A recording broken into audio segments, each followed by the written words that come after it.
வணக்கம், இது கரு டிவி. நான் உங்கள் கரு ஜெயஸ் மணிமாறன். இன்னைக்கு நாம வெற்றிக்கு ஒருவன் திரைப்படத்தோட திரை விமர்சனத்தை தான் நம்ம பார்க்க இருக்கிறோம். இந்த திரைப்படத்தோட நடன காட்சிகளை ரமேஷ் ரெட்டி அவர்களும் பவர் சிவா அவர்களும் செய்திருக்கிறார்கள். இசை ஜான் பீட்டர் அவர்கள் செய்திருக்கிறார். பாடலை சுதந்திரதாஸ் அவர்களும் பகவதி பாலா அவர்களும் தமிழ் அமுதன் அவர்களும் ஜி.வி. ராஜன் அவர்களும் எழுதியிருக்கிறார்கள். பாடல்கள் அனைத்தும் சிறப்பாக வந்திருக்கிறது. கதை, திரைக்கதை, வசனம், இயக்கம் மற்றும் ஒளிப்பதிவு ஆகிய பணிகளை பகவதி பாலா செய்திருக்கிறார். இவர் ஏற்கனவே பல படங்களை இயக்கி வெளியிட்டிருக்கிறார். இந்த படத்தோட ஸ்பெஷாலிட்டி என்ன அப்படின்னா, ஒரு உண்மை கதையை பகவதி பாலா அவர்கள் கையில் எடுத்திருக்கிறார். அந்த உண்மை கதை என்னன்னா, ஒரு காலத்துல மலேசியால தாதாவா இருந்த சக்கரவர்த்தி அப்படிங்கிறவரோட வாழ்க்கை பயணத்தை திரைக்கதை அமைத்து படமா வெளியிட்டிருக்கிறார். அந்த சக்கரவர்த்தி குடும்பத்திட பர்மிஷன் வாங்கிட்டு இந்த கதையை எடுத்திருக்கிறாரு.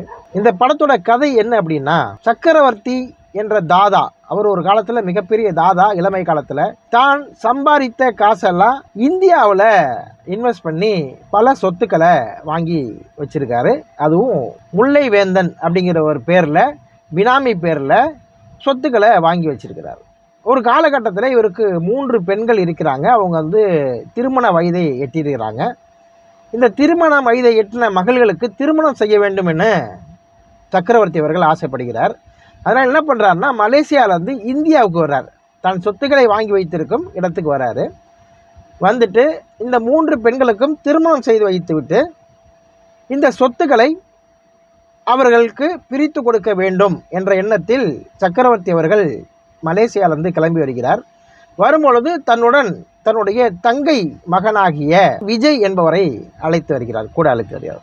விஜய் அவர்களுக்கு இந்த பெண்கள் மேலே ஆசை, இவர்களை காதலித்து திருமணம் செய்து கொள்ள வேண்டும் அப்படின்னு விஜய் அவர்கள் ஆசைப்படுகிறார்.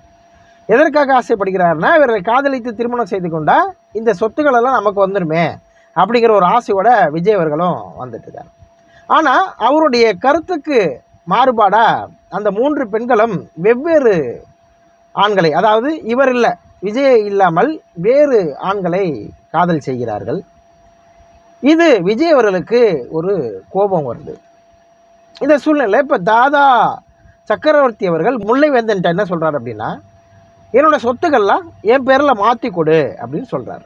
இப்படி சொல்லும் பொழுது முல்லை வேந்தனுக்கு என்னன்னா, இந்த சொத்துக்களை சக்கரவர்த்தி பேரில் எழுதி கொடுக்கறதுக்கு அவருக்கு மனசு வரல.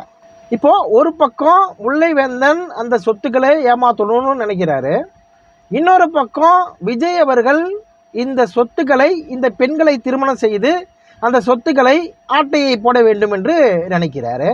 இப்படி இருக்கிற சூழ்நிலையில் தொடர்ந்து ஒவ்வொரு கொலைகளாக அந்த வீட்டில் நடக்க ஆரம்பிக்கிறது. இந்த கொலைகளை யார் செய்கிறாங்க? முல்லை வேந்தன் செய்கிறாரா அல்லது விஜய் அவர்கள் செய்கிறாரா அப்படிங்கிறத கிளைமாக்ஸில் ரொம்ப அழகாக சொல்லியிருக்காங்க. இந்த திரைப்படத்தை தயவு செய்து மக்கள் திரையரங்குகளில் சென்று பாருங்கள் அப்படிங்கிறது தான் நம்மளோட வேண்டுகோள். திரைப்படம் ரொம்ப நல்லா தான் வந்திருக்கு. இதில் பகவதி பாலா அவருடைய பணியை சரியாக செய்திருக்கிறார். முல்லை வேந்தன் அப்படிங்கிற கேரக்டரில் பைல்வான் ரங்கநாதன் அவர்கள் நடித்திருக்கிறார். அதே மாதிரி விஜய் கேரக்டரில் பகவதி பாலா அவர்கள் நடித்திருக்கிறார். 3 கதாநாயகிகளும் நன்றாக நடித்திருக்கிறார்கள். அதே போல் பகவதி பாலாவும் தன்னுடைய நடிப்பை சிறப்பாக வெளிப்படுத்தியிருக்கிறார். பைல்வான் ரங்கநாதன் நம்ம சொல்ல வேண்டியதில்லை, அவர் ஒரு அனுபவம் பெற்ற நடிகர். அதனால் அவருடைய நடிப்பும் சிறப்பாக இருந்தது. செந்தில் அவர்கள் நடித்திருக்கிறாரு, கொட்டாச்சி அவர்கள் நடித்திருக்கிறாரு, சின்ராஸ் அவர்கள் நடித்திருக்கிறாரு, வைகாசி ரவி அவர்கள் நடித்திருக்கிறாரு. இவர்கள் அனைவரும் தன்னுடைய நடிப்பை மிகச் சிறப்பாக செய்திருக்கிறார்கள் என்பது பாராட்டக்கூடிய ஒரு விஷயம். இந்த படத்தின் அனைத்து அம்சங்களும் சிறப்பாகவே வந்திருக்கிறது. இந்த படம் ஒரு உண்மை கதை என்பதால் உண்மை கதையை திரைக்கதை விறுவிறுப்பாக அமைத்து மிக சுவாரஸ்யமாக படத்தை கொடுத்திருக்கிறார்கள். இசை நன்றாக வந்திருக்கிறது, படத்தொகுப்பு நன்றாக இருக்கிறது, ஒளிப்பதிவு நன்றாக இருக்கிறது. அனைத்து கலைஞர்களும் மிகச் சிறப்பாக வேலை செய்திருக்கிறார்கள். அனைத்து கலைஞர்களையும் மனதார பாராட்டுகிறேன். நான் சொல்வதை விட ஆடியன்ஸ் ஆகிய நீங்கள் திரையரங்குக்கு பார்த்து கருத்துக்களை சொன்னால் அந்த தயாரிப்பாளருக்கும் இயக்குனருக்கும் மிக சந்தோஷமாக இருக்கும் என்பதை தெரிவித்துக் கொண்டு விடைபெறுகின்றேன். நன்றி, வணக்கம். நிகழ்ச்சியெல்லாம் ஜோறு அரசியல் பேசும், நேர்மை அங்க வீசும். ரசிக்கிற பாட்டும் இருக்கும் பாருங்க, ரசிச்சு பாருங்க, ரசிச்சு அமைதி விட்டும் இருக்கும் பாருங்க, சிரிச்சு பாருங்க, குறும்பட இருக்கும் குறும்புகள் இருக்கும், குறு குறு பாருங்க, என்ஜாய் யுவர் செல்ஃப் மாறுங்க, ரசிச்சு பாருங்க, தாருங்க, சப்ஸ்கிரைப் செய்து ஆதரவு தாருங்க, சப்ஸ்கிரைப் செய்து.